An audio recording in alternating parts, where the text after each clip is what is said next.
End SARS protest in Nigeria.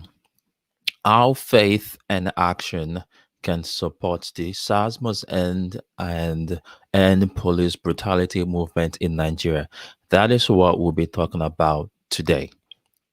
Hey, if we're just meeting, my name is Niyi Adereti from Encourage Media, and our mission is to help 10,000 people who want to grow in their spirituality find simple and practical ways to connect to God, experience His presence, so that they become free to be all that God created them to be. And on this channel, video broadcast, podcast, we do conversations on faith, on spirituality, on culture, on how to live a successful life. So if you're joining me today, thank you. Remember to click the like button and subscribe to our YouTube channel. And also leave a comment. Let me know where you're watching from. I'm going to be looking in the comments if you're watching this live. Oluwatobi, thanks for jumping in. I can see Oluwatobi here. How are you doing? Thanks for jumping in on a Saturday morning, or evening, wherever you're watching from. Cause, thanks for jumping in. This is so fun. I'm so excited about this conversation because it's something that really, I feel like it's very important and matters to me. And I have an amazing, incredible guest joining me today, and we're going to be having so much fun together. All right, guys, so I will introduce my guest to you so we can jump in. All right, so his name is Damilola Afolabi, and he's just an incredible man. He's an actor, he's a storyteller, he's a choreographer, he's been in film production, background in directing, and he's just an all-round nice guy. And he's also a revivalist, filled with the Holy Spirit, and he is single. Just throwing it out there for you. That was a joke. Anyway, and so today, and he's Nigerian like I am. And right now, he's a student at the Bethel College. What do you call it again?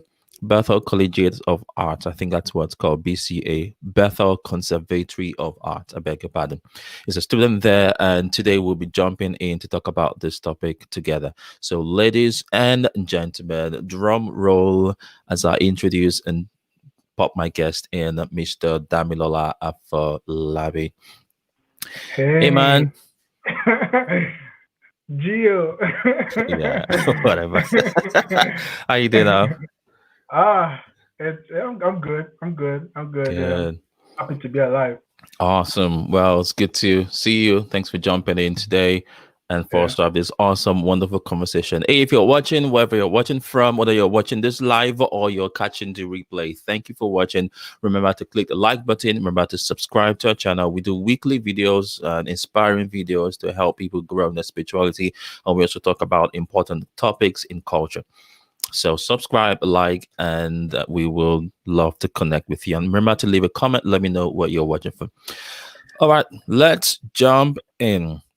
So wherever you're watching from the world by now, if you're on social media, I am very sure you have encountered the um, hashtag EndSARS or End Police Brutality or a new Nigeria, etc., etc. And most of us who are from a Nigerian background know what that means. For those who maybe don't understand what that's all about, basically, there's a protest going on in Nigeria right now, all around. Started with police reforms, but has kind of grown into a movement by itself. And we have thousands and thousands of, especially young people, on the street demanding change and demanding reform. And it's just awesome to see.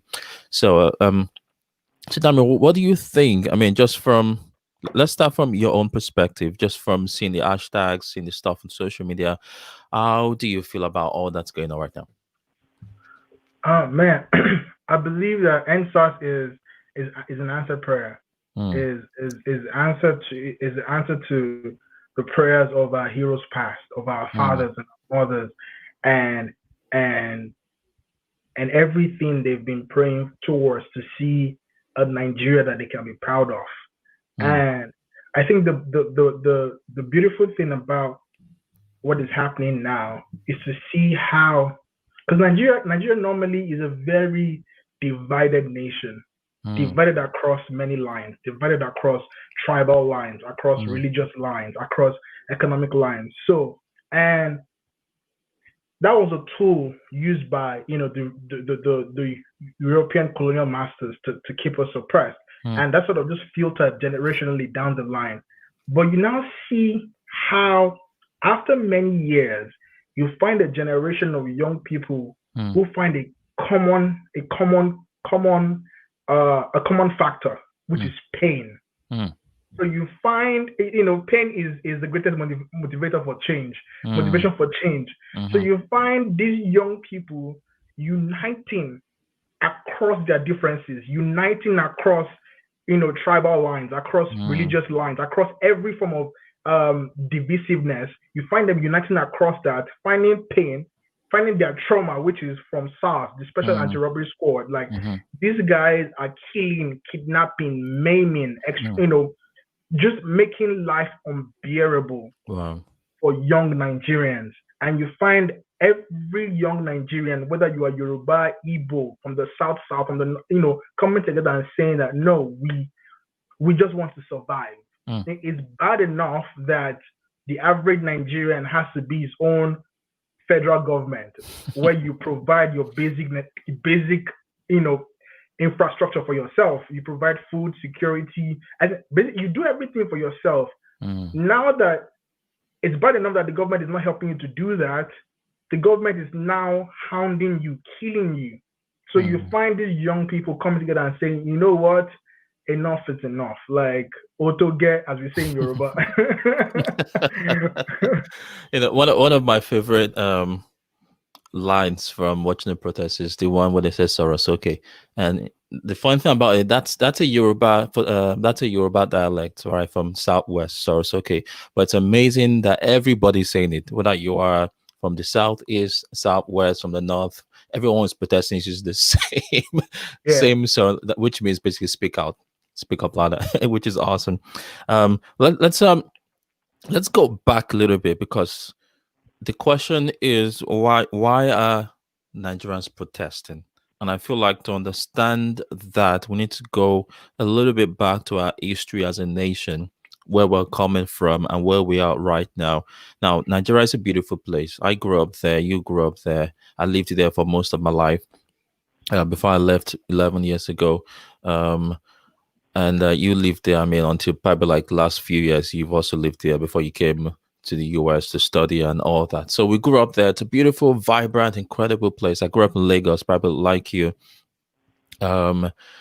Lagos is such an amazing, vibrant place. So people, a lot of times, what people see on the news when they think of Nigeria is fraud, fraudsters, 419, and all that, which Nigeria is bigger than that. So when people see this protest, like I remember when I posted something on my Instagram a couple days ago, and someone who is a white American commented on my post, and he was kind of like basically saying I was wrong for posting that. And in my mind, I'm like, you don't even understand what we're talking about. Like, you don't understand the context of what's happening, and you're just, I was upset, but I just tried to calm down and listen. But so let's backtrack a little bit to help us understand, where is this coming from? Where is this protest coming from? How come just in a few days, thousands and thousands of people were on the street just from one person posting, let's get out there, and everybody's there? What's going on, in your opinion? Okay, I'm going to try to do to cover certain things, because there's a lot to talk about. Like, this is a conversation that we cannot exhaust. Let me start by saying, with what I've seen happen in the past 3 days, I've come to realize two things. Number one, Nigerians, nobody is born corrupt. Nigerians are not corrupt, because I'm seeing a situation. There are tons of videos online where you see the protesters watching out for each other. Like, someone misplaces their iPhone, and someone finds it and put it on Twitter, like, I found this phone. People watching out for their cars. Like, you've seen Nigerians display something we've been tagged as, Nigerians are corrupt. And let me go back by saying that this Nigerians, what I know about Nigerians is that we know how to follow. Like what we do it like 110%.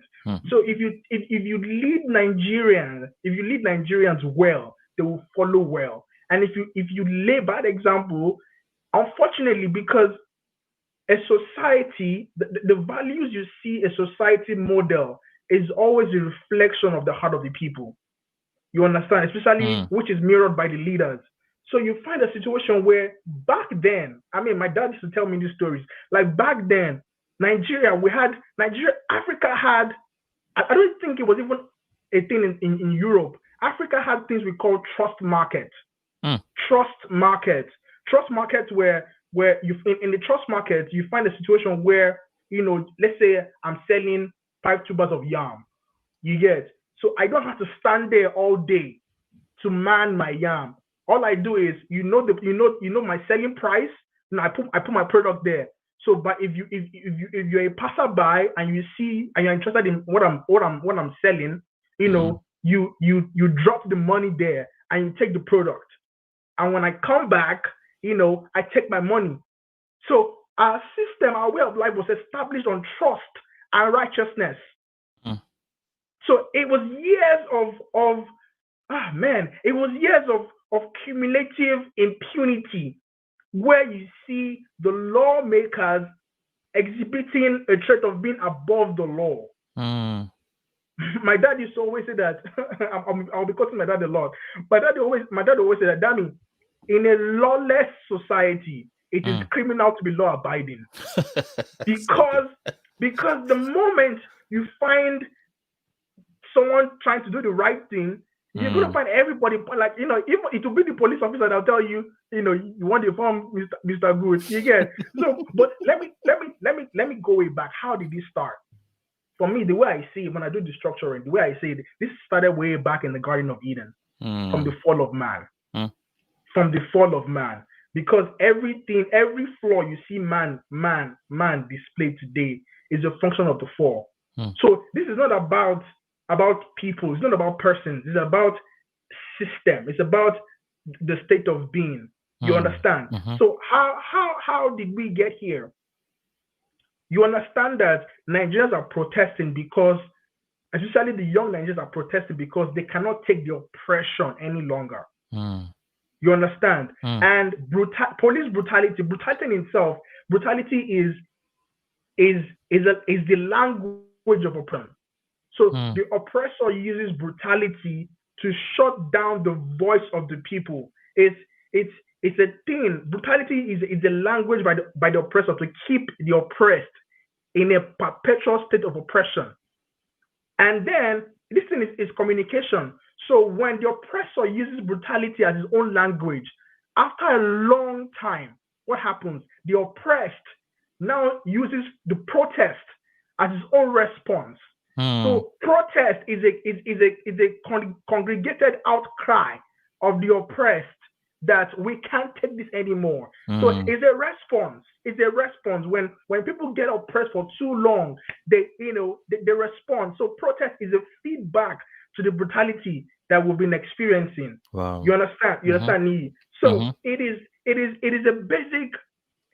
a basic response of survival. In psychology, there's something called survival is how we respond, how human beings naturally respond to danger. Our survival instincts is either freeze, flight, or fight. So when the oppressed experiences oppression, in a bid to survive, it will go. He or she will go from the state of freezing, not knowing what to do, feeling paralyzed, feeling helpless, flight, running away from the problem. Like, okay, you know what? Then fight. So fight is the point where you got me back up on the wall now. Is just if all I have is between the devil and the WC, I'm gonna face the devil. So how did this start? Because I woke up realizing this morning that history is just repeating itself. What we see now happened way back when the Europeans came. The oppression you see right now in Nigeria was a seed sown by the Europeans. Mm. I don't want to, because this is such a very broad topic. So I don't want to spread these things. So let me narrow it down to the conversation of police brutality in itself. Mm. So you ask, so the colonial masters, the Europeans, came with their white supremacist mentality. So they came with that mentality that, okay, we are superior to the black race. Mm. You understand? So if we say we are superior to the black race, so it means that the black race is inferior to us. So the strategy to keep their hold was to find a few of the black people that they can buy. You understand? So they recruit them, give them a sense of higher superiority above the others, but inferiority to them. So by the time they were recruiting people into the police force, into the military or whatever force that they were using at that time, it was not to protect the people. It was not to protect the civilians. It was to protect their own interest. So the police in Nigeria that you see today was formed by the Europeans to protect the West, to protect the Western interest, which they came in for. So, and my God, Niyi, as far back as I'm talking about, early 1900s, when these guys were recruited, the procedure for recruitment was brutal. It was brutal. The men would shave their head bald, like even till today. Like it was very, very brutal, very colloquial. It was that kind of thing where the whole idea was to break them, break every form of identity that they have, every form of self-worth, so that they can become like machines, like zombies by the masters, so that they do their bidding. But yes, they feel above the civilians. So you find that the same way, unfortunately, the same process of recruitment as far back as the colonial days is what is still being used. Is the process still being used by our current day, force system? Like I had a family friend that was she was sharing her story. She's a mobile police. Like when she went for training, they shaved their head, beat them mercilessly, took them to a jungle without food, without anything, and told them to find their way back into the city. Like it was a very brutal, very, very inhumane way to train someone to protect lives. So these guys have pent up anger, pent up trauma, that by the time you give them an AK-47, when they look at a civilian, they tell you bloody civilian. You see a police officer, you see any military man, because he has that power, because he knows that you are a civilian, so he's above you. So he will tell you you're a bloody civilian. So you find that what is happening now was a template, was a seed sown way, way back. And why did the Europeans do this then? It was to make sure that there was no confrontation, there was no form of protest. So every time you find that Nigerians, now let me streamline this to Nigeria now. Every time you find that Nigerians will face the colonial masters, they will in turn use natives that were in their own force to kill Nigerians.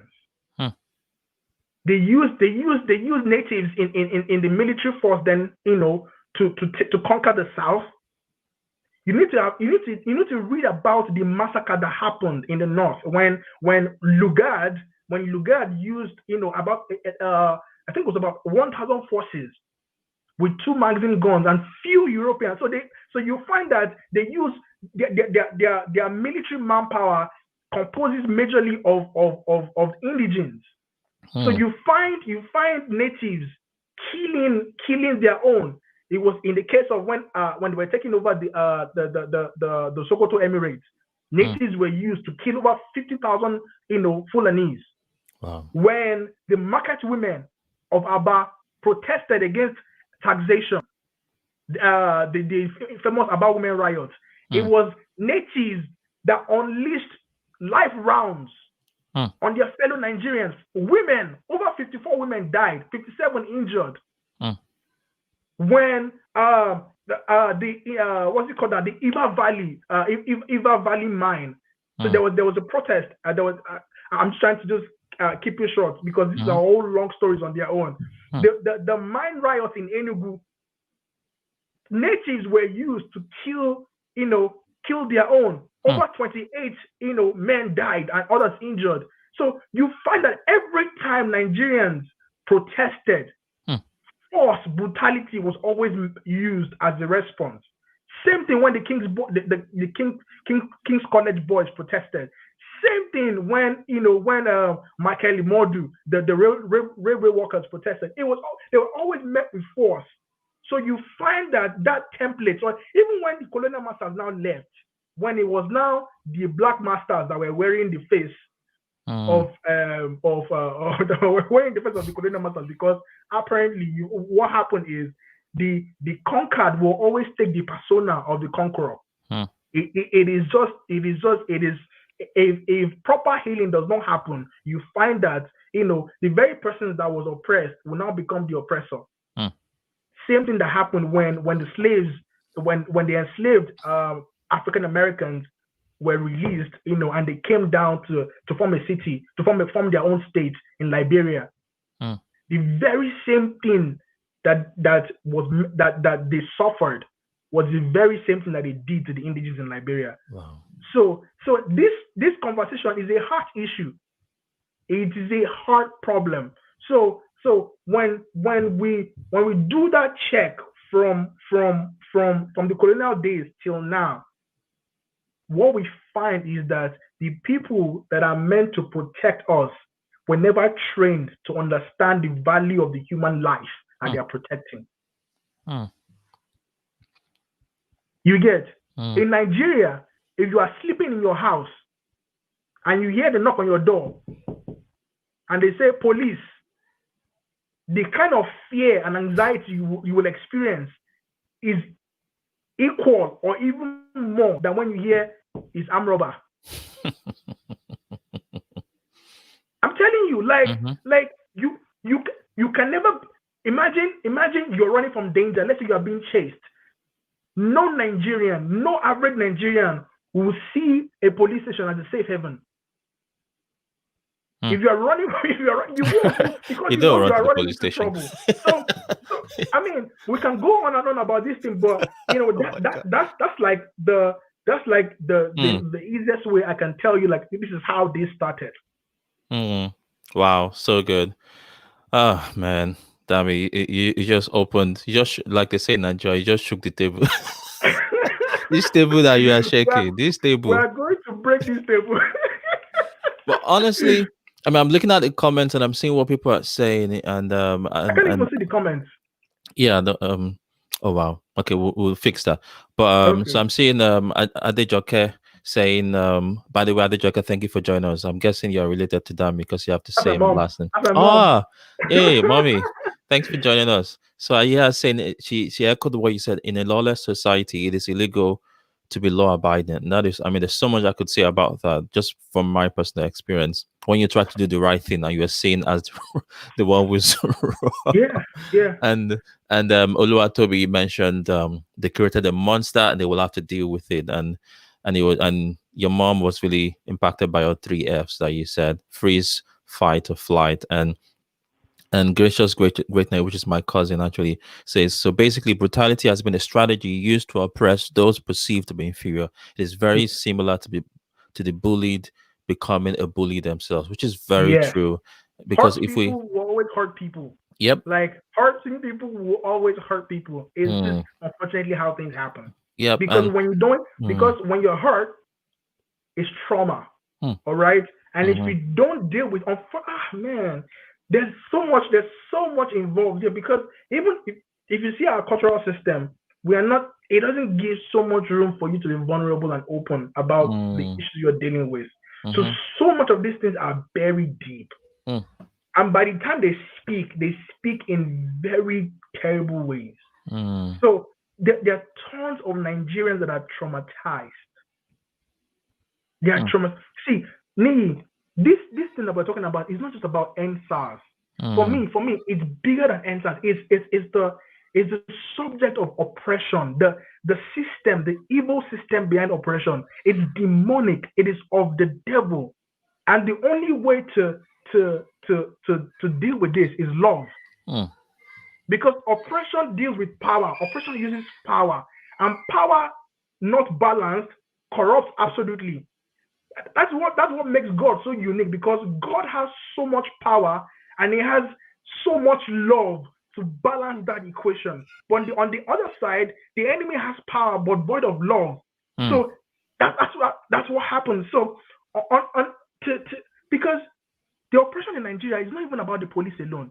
Mm. Oppression, you see it everywhere, either violently or subtle. Mm. Like everywhere you go, in the class, teacher is oppressing students. In the home, parent is oppressing child. Husband is oppressing wife. In the church, pastor is oppressing members. It's true, because we can decide to just look at one angle without facing the rest. If boys go to club, say on the social level, we are oppressing each other. You see a young boy now, when he just smells small money, what will he do? He'll buy a big car, get bodyguard, get security. He will use police. He will use police to protect him against his fellow Nigerians. What is he afraid of? You will see pastors using police. You understand what I'm saying? Like, so this thing in the mind, like you, how should Christians respond? We'll get to that. Yeah, I'm putting it in I'm putting it for people watching. If you're watching Okay. right now, just as we're still engaging, we're gonna come to this in a second. But as you're thinking through this, I want to know your ideas. What do you think we should do? I mean, most of us watching right now are followers of Jesus, and how do we support what's going on right now? And what do you think is the best solution? What do we do? We're gonna get in a second, but feel free to put that in the comment as we go. Let's move forward a little bit, Dami. Now I'm thinking through a lot of what you said, and that is so true. It's almost like as a system, as a country, we are traumatized. And the funny thing is, when we were chatting before today, just from preparing, and we were talking about how what's going on right now is very similar to what's going on with Black Lives Matter, and that oppression and that craziness. It's so similar. The parallel is similar. And oh, by the way, just in case you're watching, for those who are watching that maybe are not Nigerian or not black, maybe another nationality like white. Now, when we mention white supremacy, or when we talk about Europeans, or when we talk about colonization, sometimes it triggers people. And you know what? There's nothing we can do about history. We must always talk about history. And when we talk about history, history is not trying to put people down. History is just putting out facts of this is what happened. This is the reality of the fact of black people were taken from a continent to a different continent, were suppressed and oppressed for hundreds of years, and then were told that they were free and now have to figure out life in a system that wasn't designed for them to live. Same thing with colonization. A group of people, different nations, were brought together by force to form one nation. So we had the Yoruba nation. Under Yoruba nation, we had the Benin Kingdom, we had Ife, and Oyo. several empires. In the north, we had the Southern Caliphate, we had the Mali, and everyone. So we had all these empires that were self-governing, doing their own thing. And suddenly somebody comes and brings everybody together by force, oppresses people, forces them to live together. And now we have this group of nations living in a boiling pot with the fire turned on, and there's an explosion going on, and we are wondering what's going on. It's just the result of a broken system. So this is not an attack or personal attack. This is just reality of, for us to move forward, we need to take a step back to our history, understand where the problem is coming from, so that we can move forward. And as you were talking, I was thinking about, first, I just want to say how proud I am of Nigerian youth right now. Just from watching some videos and things that are going on and what people are doing, I am so impressed. I don't think I've had this much hope for Nigeria since June 12th. And during June 12th, I was a kid, I was young, I was in primary school. didn't fully understand everything, but was old enough to know there was something going on because there was all these riots, and it was worse than this. It was crazy riots on the streets, and I remember, as a kid, I remember the first time I saw the jingle for MKO Abiola on SDP back in the days when they played that jingle. MKO is Oh, our man. as our man. I remember that as a kid singing that song, and how that brought so much hope. That was probably the last time I felt like Nigeria was a united nation, because everybody rallied around the fact of we want change. We've had enough of oppression, and people actually were filled with hope. There was joy, there was peace, and then the elections was overruled, and everywhere just blew up, and people was like, "No, we can't take this." Then I think back to Abacha's regime and how during Abacha's time, which was a system of oppression, crazy system, how we did vigils, like we had vigils to pray for the overturn of the regime. We had everybody praying, everybody talking, everybody saying this has to change. And looking at now is so similar to that time, except that this time it's these young Gen Zs and millennials going on the street demanding reform, and there is no leader. Everybody's just doing the right thing, and there's no one taking charge of the situation. That just blows my mind. I didn't know that how that's happening, but somehow it's just incredible. So what's the way forward? Because this is so similar to what's going on in the US. It's like there's this system of oppression against black people, whether it's white people oppressing black people, whether it's um, the police, whatever in the US against black people, whether it's black people oppressing black people, like we're seeing in Nigeria right now. There's just this crazy problem. What do you think? Where do we go from here? What's the way forward? Honestly, before we even, I think we should not be. I think we should not be in a hurry Mm, to to to get to the end of this, mm, because this is a marathon, and the marathon you don't dash, you mm, pace yourself, you take it in miles, mm, you take it in miles, and because when you look at one of the reasons why the government is still confused right now and mm, they are not very responsive to the youth, to the demands of the youth, is because what is happening right now is an enigma. mm, It's it's something that is not in their playbook. mm, You get, nobody has a formula for this. This has not happened before, so they don't understand. They don't know how to interact with this foreign entity, mm, especially finding its way in Nigeria. So you find these fathers. Oh my God!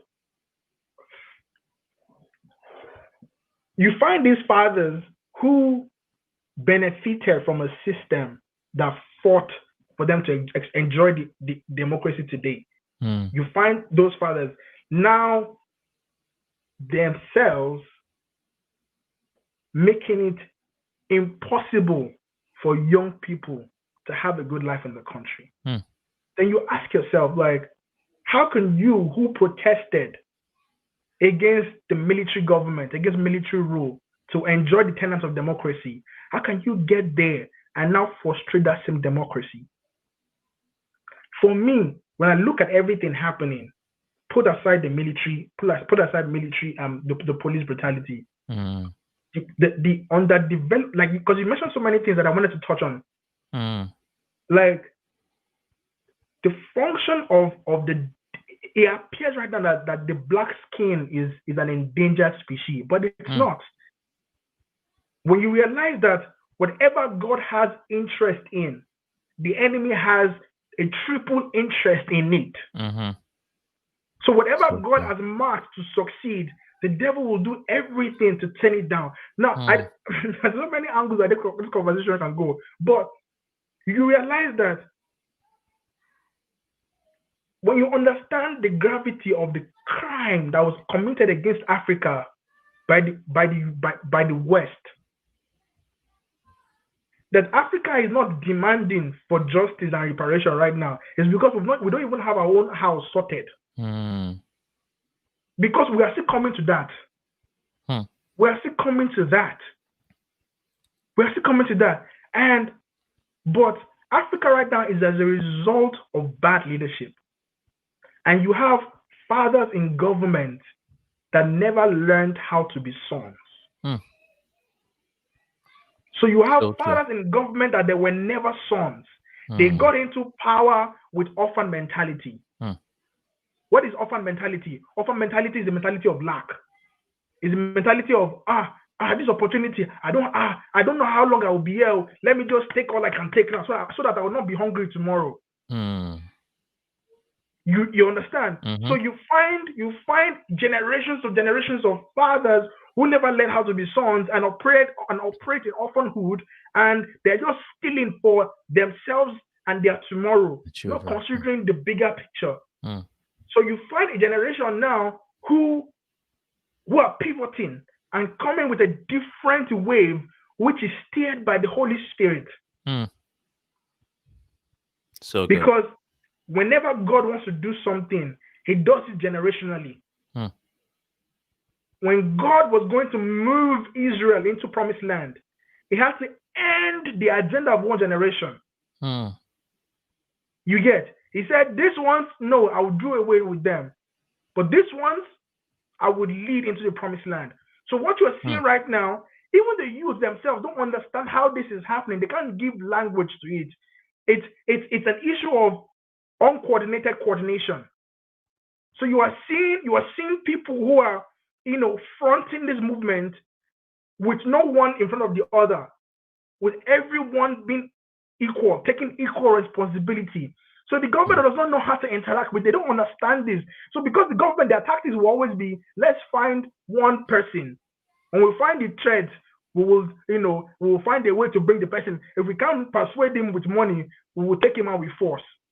So, but you find a movement that is being controlled by the supernatural. Even when it looks like everything is secular, but there's a mystery behind it. That is why for me, and this goes back to even when revival happens, control is the death of revival. So I'm telling folks back home now that don't be in a hurry to control this narrative. Let it live the life of its own. Things will fall into place. Don't be in a hurry to have language for what is happening. Don't be pressured by the government or by people to say, oh, you need to have a leader, or you need to make sense, or just let things unfold. This protest, it can be 1 week, it can be 1 month, it can be as long as God is ready to do that work. You understand? So when we talk about the way forward, what's the solution? So much hinges on us as people of faith. Because one of the things that broke my heart initially was to see how powerful men and women of faith were silent for a period. Some were even, and people that had influence that the followers listened to, they were saying that, oh, it's not Christian to protest. And I'm like, what? Do you even understand the tenets of your salvation? That the life and ministry of Jesus was about protest. Jesus came to change the system, to change the status quo, to turn the system on its head.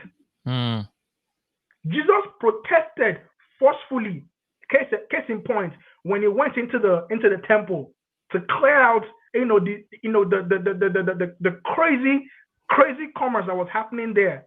And the reason Jesus was so infuriated was because in that place, the way the trading was happening, it was so self-centered, it didn't give room for the poor. The poor didn't have access to the temple. So Jesus was so mad, like, what is this? You've turned the house of God that's supposed to be a place where the poor, the needy come and get fed. You see Jesus protest intellectually, philosophically, with the way he interacted with the Pharisees, shutting them down in the mind, mind games. And you see Jesus protest sacrificially, ultimately with his life. The ultimate display of love. So everything about the life of Jesus was protest. So if you don't see it through that lens, you will never understand what is happening now. So we need to even understand that as Christians, Jesus that gave us salvation has given us the example. So the conversation of faith right now, the conversation that should be happening in the churches right now should be about teaching people, teaching young people, teaching everybody what it is to love. The real language of love and the concept of leadership as modeled by Jesus. You understand? Because my mom will always say this, Dami, love always wins. Because when you understand the purity of love, you understand that even when we have confrontation, it won't be about putting you down. It won't be about who is right and who is wrong. It will be about, okay, what is it? The differences, but yes, the superiority of our connection.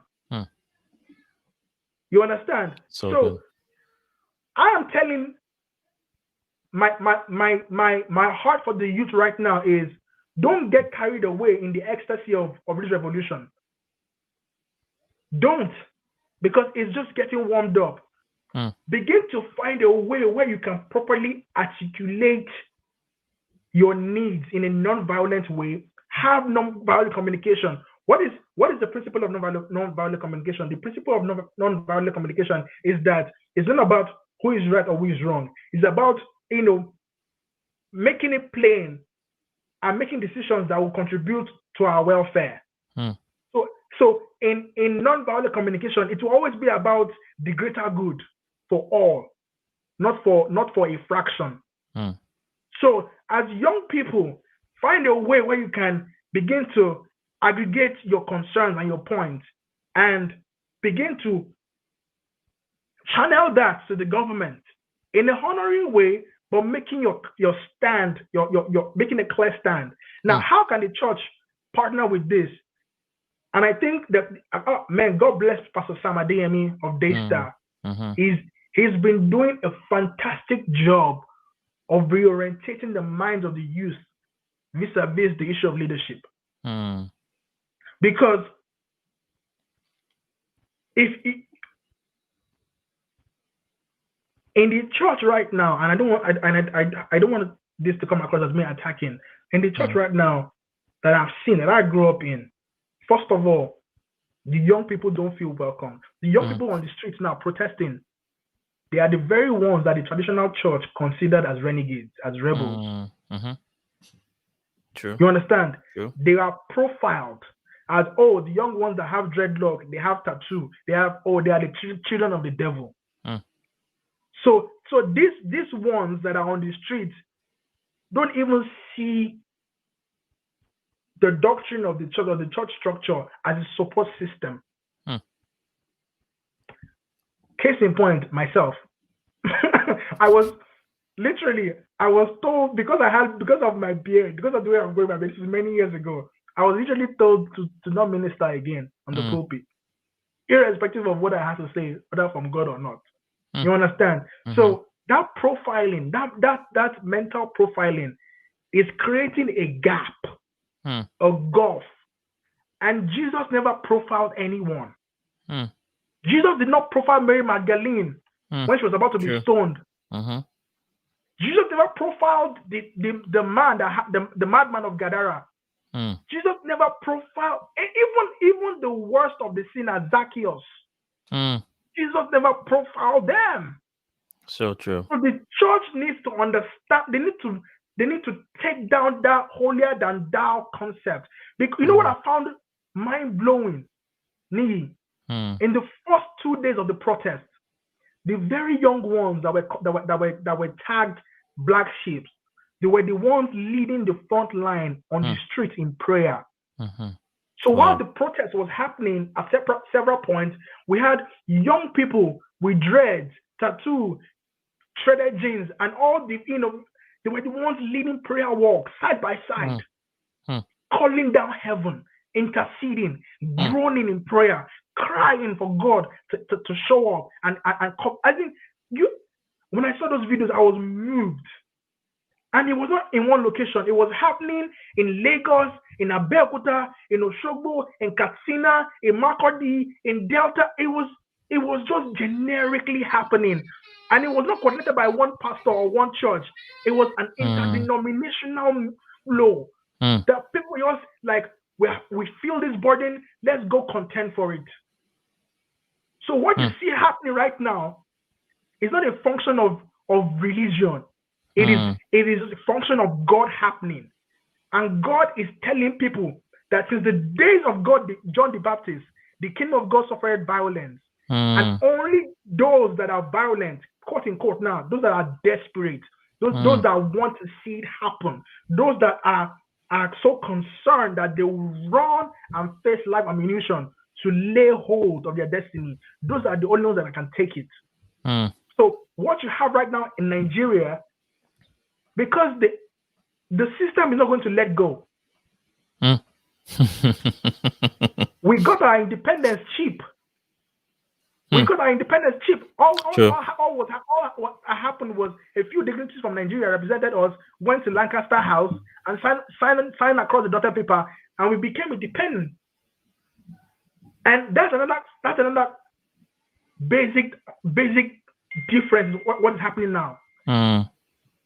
So what you see happen in 1960, that era, the era of agitation and independence, was the concept of independence. Independence that was void of freedom. Independence that only just connected that, okay, you are a sovereign state, but you are not a sovereign mind. So good. So you have African states that were independent, but they never knew how to govern, how to lead from their mind. They never understood the worth. They never had the power of their mind to break free. So the body was free from slavery, but the mind was still enslaved.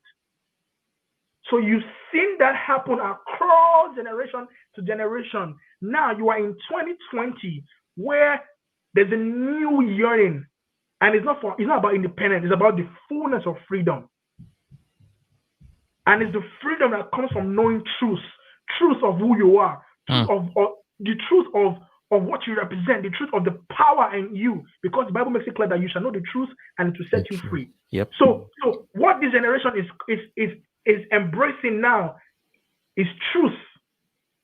And that truth is igniting so much power within them. That truth is igniting so much hope that we can achieve this. We can do this. If we unite, we can get this done. You need to see how within 3 days, young Nigerians started making things happen. They raised over 65 million naira for logistics. They were providing food for people at the protest. As in good food, like chicken, this. And at the turn of every day, these guys were given a detailed account of expenses.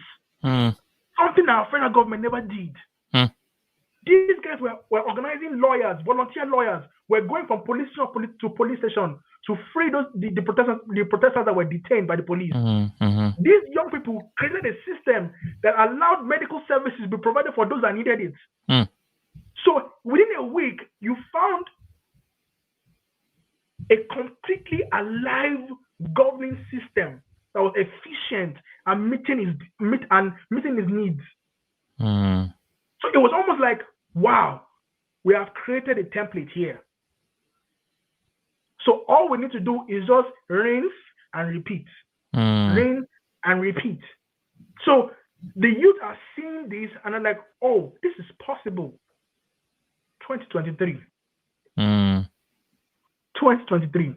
So the hope that Babangida robbed us off, I'm calling his name now, robbed us in 1993. You find a situation where 30 years later, in 2023, we have our eyes set on that hope. Yep. Like a flint. So Huh? What did I say? bro. Oh Okay, man. okay.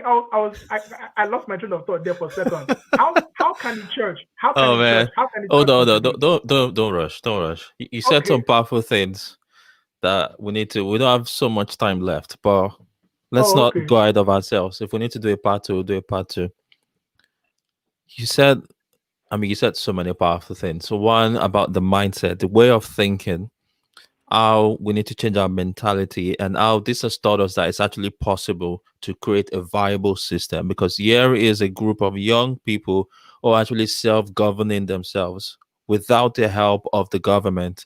They are creating an ecosystem by themselves, an Good. ecosystem of welfare, an ecosystem of care, an ecosystem of love. They actually clean up after the protest, like you see pictures. They actually, after they're done, they clean everything up. They come back tomorrow. They organize all this. They're donating, which is a picture of it's actually possible for us to rise above whatever we've been taught or what our fathers and grandfathers have been taught. We can't blame them. That's what they grew up in. That's what they know.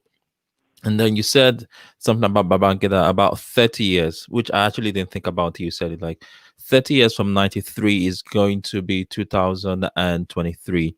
It's going to be 30 years on the dot. And we have an opportunity as a nation to take back what was stolen from us 30 years ago. We have an opportunity to use our voice and say, we demand change and we're not stepping back. We have an opportunity to actually fight for this, to stand in the gap for this. I don't want you to rush. I want you to, for about 5 minutes, go back into that, because I felt like you were not just speaking. I feel like you were actually prophesying.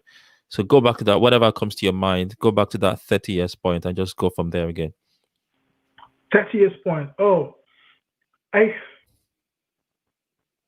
first of all, I believe that what is happening right now is Mm, it is not it's not a case of a random event. mm, There's a divine agenda to this. There's a mm, divine agenda to this. And everything, the way everything is playing out, God has everything planned out in dates and seasons and mm, periods. mm-hmm, You understand? mm, To find that, you know, from because before independence, there was a rising agitation that started, around the late 1940s mm-hmm, that culminated in 1960. mm-hmm, Now you realize that mm, before 2020, there's been a rising action of agitation. mm, So 60 years exactly mm, from 1960 till now, you now find that this thing is now at a tipping point. mm,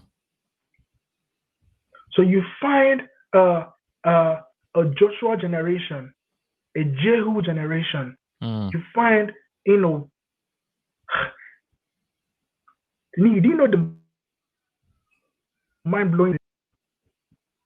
The ones spearheading this thing, this dynamic thing that we're experiencing right now, they mm, are young women.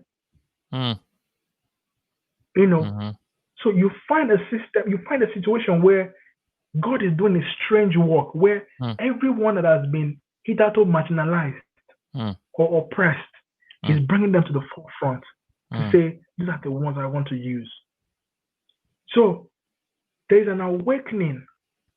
Before this thing happened, 2020 has been an interesting year for me, where God told me randomly to start praying every night mm, for 1 hour in tongues, covering the city and the cities of the world by extension. And I had other friends that told me and were doing prayer works in interceding for our countries across mm, the world. mm-hmm, And to see from January and exactly 10 months after, we are seeing the manifestations of these things. In September, I started realizing that I was frequently seeing certain set of numbers. mm, I was seeing 444. I was seeing 333. I was seeing 1111. mm, 1111 stood out to me. It kept repeating itself. mm, 1111. I was like, God, why am I seeing this number? Why am I seeing this number? What are you saying? Then a friend sent me an article a prophetic article that has to do with how God speaks through numbers. And in 11:11 basically connotes the agenda of God that has to do with an awakening, a revival. So you find that what is happening now, whether they like it or not, nothing can stop it. And it's going to come in waves. It's coming in waves because the next decade is crucial to the destiny of Africa. Just like in the same way where in the 60s, in the era of the nationalists, the Jomo Kenyattas, the Kwame Nkrumahs, the Leopold Senghors, all these founding fathers, the same way they started and created a ripple effect of change across the continent is the same pattern. God works in patterns. It's the same pattern that is happening now. Because to think that, I got here, I'm experiencing Black Lives Movement, like Black Lives Matter movement, like what is going on? And in the same breath, the same year, I'm seeing my nation, calling for this.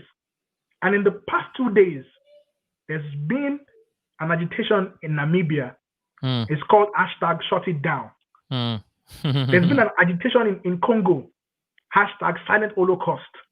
So you are seeing a situation where the actions of the Nigerian youth is going to inspire hope, inspire that this can be done, and to create a ripple across the continent. So what God is doing right now, Professor Elo Lumumba said that the moment Nigeria wakes up, the rest of Africa will never be the same. I saw that, yeah. So there's been a demonic attack. I don't want not to sound hyper spiritual, but there's been a demonic agenda to keep Nigeria pressed down. As a matter of fact, a famous old-time revivalist, Pa Elton, in Nigeria, a missionary, said that at a point, Nigeria will be known for corruption, extreme corruption, that we will think of corruption, that anywhere we go in the world, they will be saying, the corrupt nation, the corrupt people. But that after a time, there will come a time where there will be a change, where righteousness will wash over the nation, and Nigerians will be seen as righteous. That every Nigerian in the world, when people see them, they would grab them and say, come and teach us how to be righteous. We're embarking on that journey right now. And 2023 is the first step on many. And before 2023 even happens, Niyi, watch out for the strange things that will happen in the nation. Strange, unexplainable things. Reminiscent of the things that happened in 1993 will begin to happen. Will begin to happen. If you can feel the atmospheric pulse, the spiritual atmosphere right now, not just even in Nigeria, there's a shaking going on. There's an intense shaking going on that the kingdom of darkness does not understand. And because basically what God is doing is using a plumb line to align everything into order as a preparation for the establishment of the kingdom age. That's another topic on its own. Let me not buy into that. But honestly, I would say that we should be mindful as individuals, as Christians, not to be ignorant of the devices of the enemy, to understand that these people we are agitating against, either as a police officer or a corrupt politicians, that they themselves are a victim of evil. They are not the problem. They are a victim of the evil inherent in man. And the only way that evil can be trumped is through the pure, undiluted love that stems from the heart of the Father. Because these guys, either from the generation of our leaders now, or as far back, it was that evil, that it was a broken mind that did all that evil. Either in the likes of Idi Amin, DSC, a lot of all the people over there in Uganda, or John Beda Bukasa, Mm. in Central African Republic that rolled out tanks to kill primary school children, primary school students. Mm.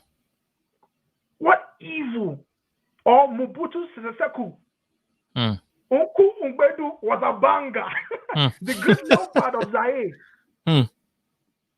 The atrocities that they did, the terrible things that tyrants over time have done. They themselves were victims of that evil.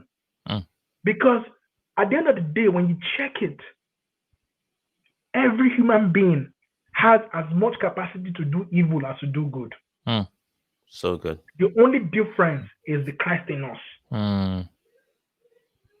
So I'll continue to tell my people, to tell believers across board that we need to be united. And we need to understand that we're not wrestling against flesh and blood. But more importantly, we are scratching the surface of a new Nigeria. What is happening right now is birth pangs. It's birth pangs of a woman laboring to deliver something. To deliver something powerful, to deliver the destiny of the black world. So all this agitation, this protest, they're symbolic expression of that birth pang. You understand? But when that baby is birthed, because the arrival of a baby is always connotes, the arrival of joy. So this is building up to something. You understand? It's building up to something. Good, and we have to understand that we have to be careful. We also have to be careful. I want the young people leading this protest to be careful, because one of the things that made the nationalists failed was that they themselves became deified personalities. They had a hero complex. Many of them had a hero complex. That is why many of them are still in power today. You find a Mugabe that was raised to deliver a nation, spent 40 years in power. So you will find those generations still in power today. You get? They became the very thing they agitated against. Deified personalities. I saw a video one day of Mobutu Sese Seko in Congo, literally being worshipped like a god. His citizens were bowing down, hailing him like our life depends on you. Same thing with John Beda Bokassa, the Napoleon of Central African Republic. So we need to be careful not to repeat those things, because eventually the nationalists became the victim of their own ideology. There were ideological differences. At that time, the nationalists had the two hearts. So there were those that were for the communist Russia, because at that period it was the Cold War period.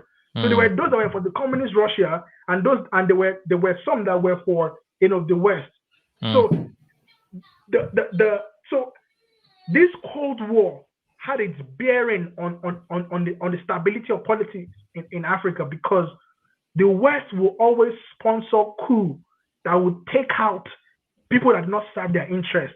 That was why you never found anyone that had the real intention for the people who last in government. Patrice Lumumba was a victim of that. You understand? We became a victim of the ideology because America and Russia was at war, and they used Africa as Africans as their guinea pigs. So we have to be careful of our ideological leanings in this season. Because in the Cold War era, it was communism versus capitalism. Now, it has so many it's like an hydra. An hydra with many bloodlines. Far right versus far left. Gay rights, abortion, all of these, so many things. So we have to be careful that we don't become victims of this, and we don't allow ourselves even get divided internally by this. Man, there's so much more. we could Honestly, we could go on forever. I have so many. I have questions popping in my head, but I'm gonna keep them for another time. And I mean, if you're watching, please press the like button, subscribe. If you're getting value from this is so fun. This is like, oof, Jesus. Um, just as well as we're beginning this to a close, maybe we'll do a part two. We'll talk about it after this. We might do a part two and just dive into. I feel like there's a lot about the spiritual side of what's going on right now that we really need to explore and just dive in into what's going on in the spirit. And thank you for those who are on the front lines. I just want to say that one more time. Thank you, God. Thank you so much for everybody who is on the streets, was reposting, was doing something, taking action, supporting, donating. It's important that we all do something. And when Dami was thinking, the picture I had in my mind when he was talking about just the what Pa Elton said about Nigerians and now just the things that Nigerians carry. It's amazing that there's almost no part, there's no almost nowhere in the world you will go to that you won't find a Nigerian. Could it be possible that somehow God has deployed us to different parts of the world for a time as this? Could it be Hmm. possible that this is God awakening us and saying, hey, don't forget, you think you went to the US or to Europe or to Russia or to wherever you are for your own benefit? No, I Hmm. have sent you there because there is something I'm putting inside you that one day your continent, your country will come calling, and it will be time to activate the main reason why we're here. So wherever you're watching from, especially Africans in diaspora and yeah, Africans in diaspora, do not forget where you come from. Don't get so lost in pursuing your own needs, in pursuing your own what you're gonna eat, what you're gonna drink. Don't forget that there's some people back home who are oppressed, who are going through hard times, who are trying to figure out life, and they are looking to you because this solution is only going to come from above. And I've seen people post about, I know a pastor that I know who kind of always challenges the idea of democracy and are we one of his ideologies about the democracy we're practicing right now, is it actually sustainable for us, or do we need to come up with our own system of government? Now, I don't know what's the right or what's wrong, but I do agree with what Dam is saying, that we have to be careful about influences. We have to come together as a people and figure out how do we actually move forward? What is going to work for Africa, not what people say is going to work. Let's stay away from those ideologies and focus on we just want our continent, we want our countries to embrace their full potential that God has created them to be. We can't do anything about the past. The past is past. We can learn from the past, but it's time to forge a new future. It's time to dream. What do we want? What are we going to leave for our own children? Because we must deliver a better nation for our children. We've experienced what it's like to be in oppression. We've seen our parents go through that. We've seen our grandparents go through that. We cannot repeat the same mistake again. It's time for a new Nigeria. It's time for a new Africa. It's time for the giant to be awakened and embrace their authority and embrace who they are. Wow, so much I want to say. I'm going to jump to the comments quickly. So many people are saying so many things, just so powerful things. I love what your mom said. Yeah, 2020 is a decade of divine turnaround, and this is evident in the change event since the beginning of this year. It's a decade of shift. So true. And I love this, which is actually true. Ope 93, when he puts, I'm like, yeah, that is true. I remember that. I remember MKO. His tagline was Ope 93. And that's why we had so much hope. And he said, right now it's reality 2023. Wow, We that's want the good. That's a good yep, one. That's the a good reality of one. what we dreamed of. Dreamt And of. I mean so many things. And they need to have a prophet like Samuel to give them depth and direction. And I mean so many things I could say. There's some videos I've seen. I wish I had time to play for you guys, but there's a video that I really want. I'm gonna just show people quickly. But I want people to check out. If you can check out this video on Instagram. Let me show it to you quickly. 1 second before we go. Check out this video. Rignation. Rignation as his name is remind me his name. I think it's Tomi Arayomi, Prophet Tomi Tamarayomi, Arayomi. yeah, prophet or apostle, just incredible guy. He has some incredible prophetic words that he released years. This was from 2018, and it's so powerful. He has some really powerful keys about what's actually going on right now. And there's another one that Dami sent to me recently. That was him, just a group of prophetic people, actually, just um, a group of us, a group of prophets and prophetic people just prophesying into what they see in Nigeria, what's going on right now. It's incredible that everything, this was different people from, it's not like they all came together to say the same thing, but somehow they were all saying the same thing about what's going on right now. I Yeah. believe that this is a spiritual movement. I truly, truly believe, that mean that this is a spiritual movement. God is moving powerfully around the world and is trying to set the captives free. Isaiah 61. It is Mm. the year of Isaiah 61. The Yeah, captives are becoming free. And what we need to do right now is to train the captives to think like kings so they don't become oppressors. Because we've seen that happen over and over and over and over and over and over again. The captives get freedom and they become the oppressor. We can't do that anymore. We've had enough of that. It's the time for captives us become to, kings. yeah, it's time for captives, when they are free, to be trained on how to think like kings. Not as Because slaves. Africans, we are royalty. That's who we are. It was stolen from us, but we're reclaiming that. We're reclaiming our identity back as royalty. So let's start thinking like kings. Let's start thinking like royalty, like princes. We don't have time to fight one another. We don't have time to point fingers. It's time to put on our boots, get in the game. It's Do time you to know? get in Do the you know game. one other thing I just thought of, that what is happening now is not even for Nigeria or Africa alone. It's for the entire Black world. Because if you see the same in the pattern, that the same period of the civil rights movement in the 1960s, from the Rosa Parks, boss scenario that led to the rise of Martin Luther King. That same Mm, era was the same time, the same season where nationalists in Africa were rising up and agitating for freedom and independence, mm, for the continent. Now you have this same season where there's been the rise of a cry, the Black Lives Movement, Black Lives mm, Matter movement, and everything, and just this congregation of different people, in mm, the Black diaspora, mhm, speaking for freedom and for equality, racial mm, reconciliation, mhm, and you now have that in this same season, you have this this revival happening in Africa. So mm, it's all moving towards one thing. mm, It's all moving towards one thing, towards mm, something important and peculiar for the Black world. mm, That you know, uh, uh, a race, a race that was robbed for hundreds of years. mm, It's been almost about 403 to 400 or 500 years approximately, that mm, slavery, lived, and that whole concept, manifested mm, itself. It's been mhm, 500 years where the black skin, the black man has been oppressed. Now you are finding something happening where, almost similar to mm, what Isaac told Esau, that when the yoke, when you are tired of the yoke on your neck, you will mhm, break it. mm, mhm.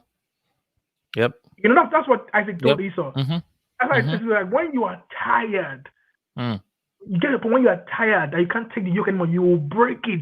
So there's mm, that point that you experience freedom. mm. So that's what is happening now.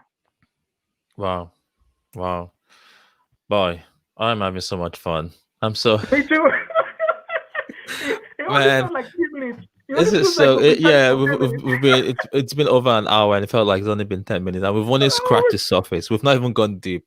you've Oh my not. god, There's so man. much here I want to talk about leadership model, Mm, about going forward, about leadership model, like leading like Jesus, the mm, upside down kingdom style of mm, leading, mhm, where you mhm. go low to go high, where Yep. you give to receive, you Mm, serve to mm, lead. mm. There's so much to explore. There's so much to Wow. explore. Yeah. You know what, guys? Just watch out for part two. I think we're gonna do a part two either next week, or we'll let you guys know. But I just want to thank everybody who joined us live. Thank you so Thank you, much. Mama. Thank you, Gracious Daddy. greatness. Thank you, Thank you, Toby. mommy. Thank you, Thank you for Toby. joining Thank you. us. Abayami, thank you for joining us. Ifeoluwa, thank you for joining us. I see Tosin Babalola. Thank you so much. I appreciate your comment. Toby. Yeah, Alala De Oluwatobi. Sorry if I didn't pronounce. Oh, Tuba. Yeah. Thank you so much Those for are our people. joining. Really appreciate everybody who joined us live. Everybody watching the replay, we appreciate you. Thank you for jumping in.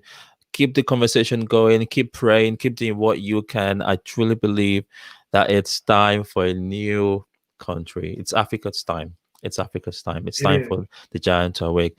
Anyway, we love you. We're gonna leave you now and watch out for part 2 of this conversation. And we will talk to you guys soon. Peace. Peace out.